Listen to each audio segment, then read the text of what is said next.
승부석 2.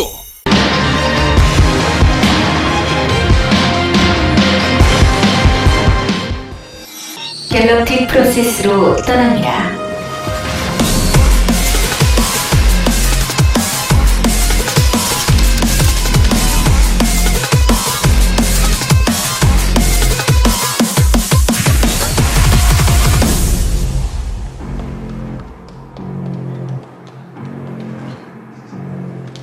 Here we are on Galactic Process for game number 2.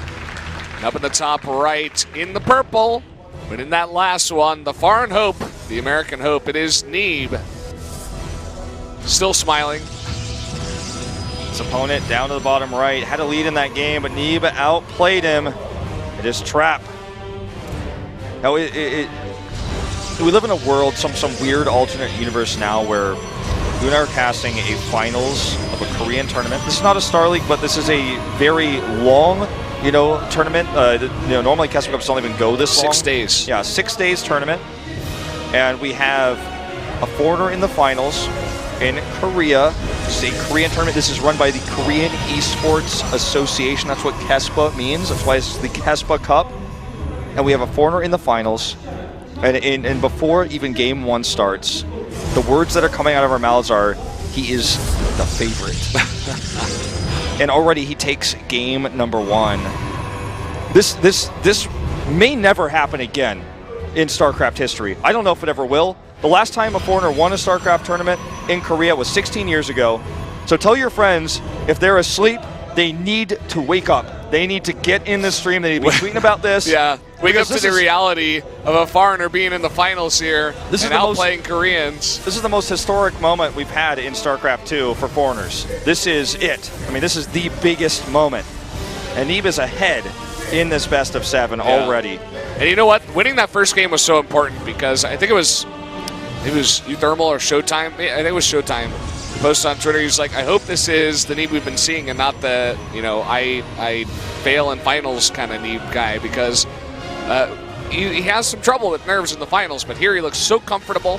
He wins game number 1, and that should make him very confident. He should feel not nervous, but actually as, the favorites going into this one after winning that first game. I think it shows on his face, when you see him in the booth smiling. In this game, he warded off Trap's scout, the double cancel to make a fast Nexus. Trap did swing back in, though, and saw the Nexus, so he's going to cut production of his units as well to get a faster Nexus. He also has this Stargate coming up. Now, Neeb is unable to scout this with the build he's chosen. He has no units on the map. There's no way for him to get in there. So I actually like Trap's position because he has the opportunity to find damage with tech, and his Nexus is only slightly behind.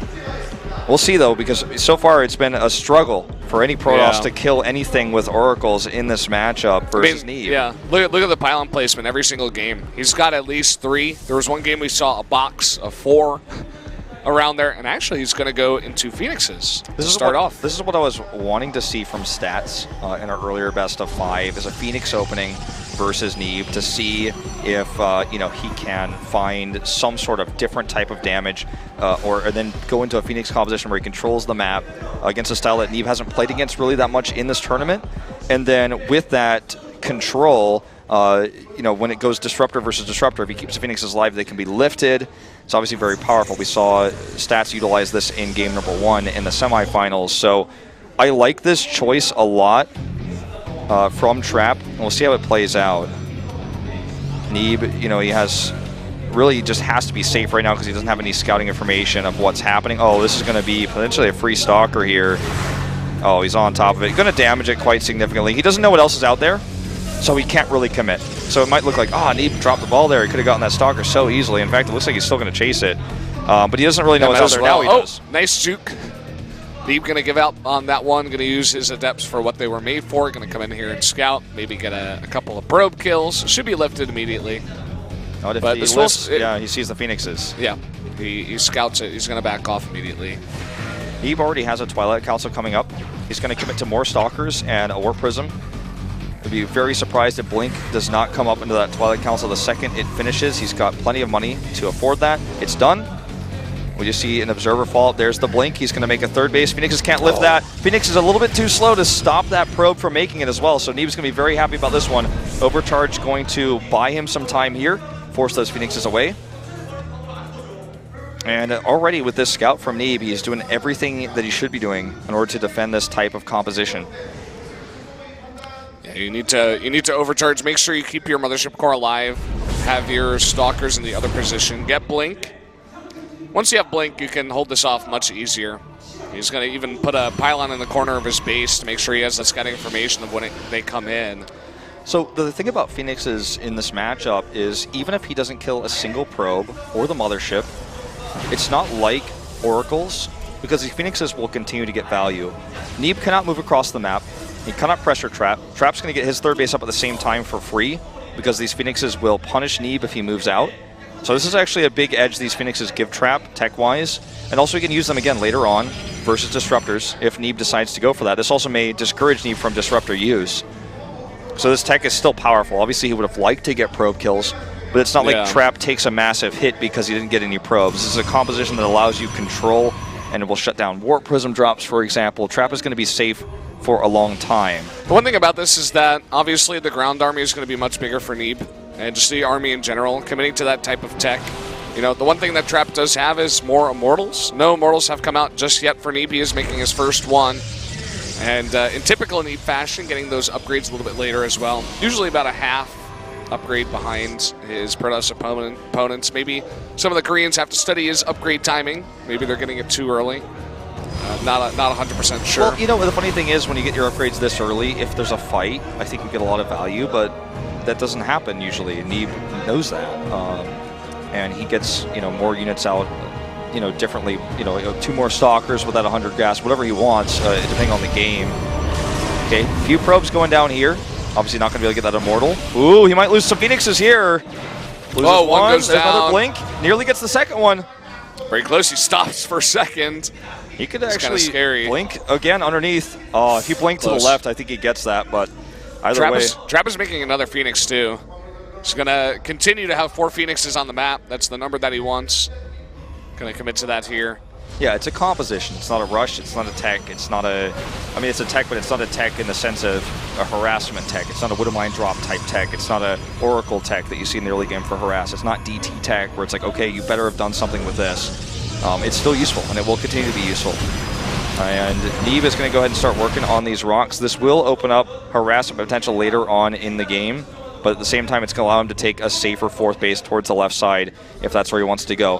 For example, these Phoenixes could also shut this scout down if he sees it early, this hallucination scout. There's so much value these Phoenixes can get, and back at home, Neeb is going for that Disruptor tech. You know, we were wondering if with the Phoenix comp, he was going to still commit to this, and he is.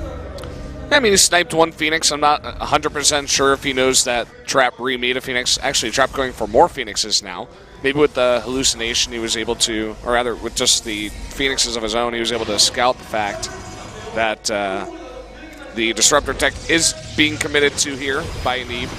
But you know, you need to make a lot of Phoenixes to do that, to get those lifts. And you can build up that energy, you can kill the Disruptors, but at the same time, as I said before, your ground army is just going to be not as strong. So it would have been interesting to see Neeb actually not go into Disruptors. And as I say that, we're going to have Colossi. Okay. Oh, wow. All right. Colossi coming out here. Neeb's like, yeah, let me just win a Korean tournament and redefine the matchup at the same time. You know what? Whatever. It's easy, guys. Well, we'll see how effective this ends up being. I'm really curious.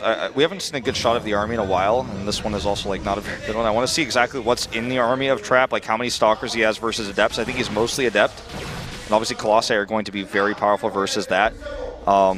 Phoenix is like, they tickle Colossi. It's a mostly Adept army. He has 1 Stalker. Yeah. The Colossi... It's mainly Archons, actually. Yeah, the Colossi will outrange the Archons as well. This is a very powerful tech here from Neeb. He's massively ahead in supply as well. Okay, he sees this, and now he's probably like, oh, what? He needs to get like a fleet beacon up. It's like, who is this guy? And another base. There's the fleet beacon. He instantly makes that the second he sees the Colossus. And he's trying to find some damage over here. And we saw SOS, really the only Protoss in 2016 that I can remember going for Colossus tech. He went for for Colossus timing. I think it was on Dust Towers.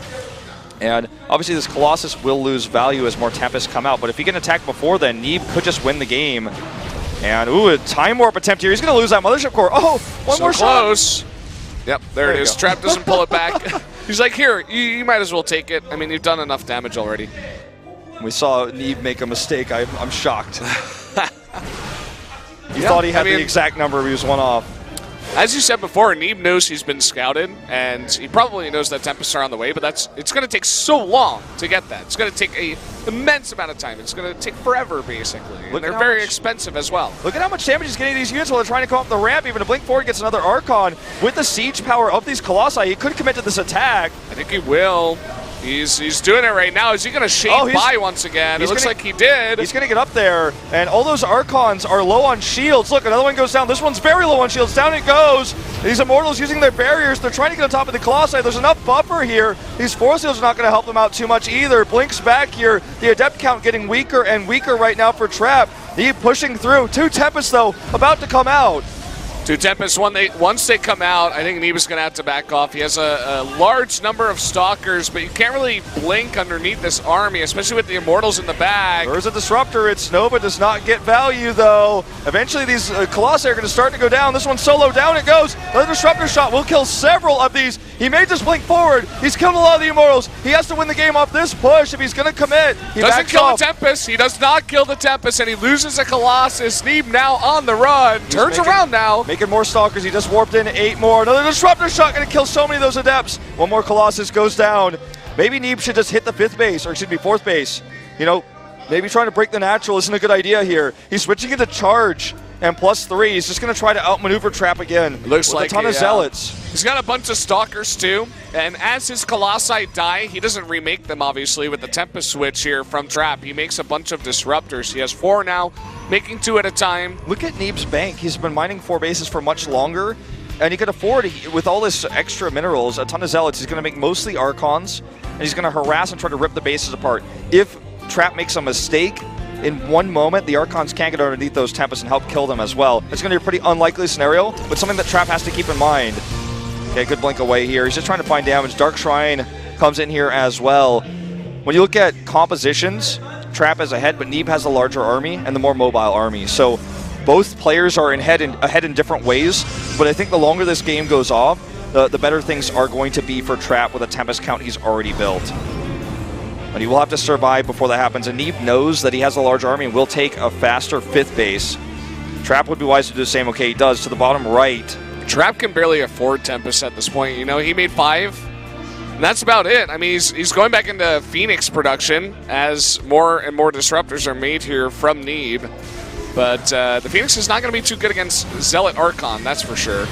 We'll see if Neeb can do a bunch of damage here as he pushes on to the 4th base. Oh, he could target down that Prism. He's going to target the Colossus instead. Actually hits an Archon. Needs to get these Tempests back here. Disruptor shot coming off the Protoss army, though. Dodges it here on the ground for Trap. Phoenix is doing a little bit here from the side. Could potentially lift some of these Disruptors. He's going to target the Colossus instead. One gets lifted over here. The Tempest getting a lot of value. Down goes that Colossus, but the ground army for Neeb is huge. Another warp in. I don't know if Trap's going to have enough. He has so many Stalkers here. The blink forward. The blink forward, and he snipes Tempest by Tempest here. And that should be it. GG! Neeb takes game number 2.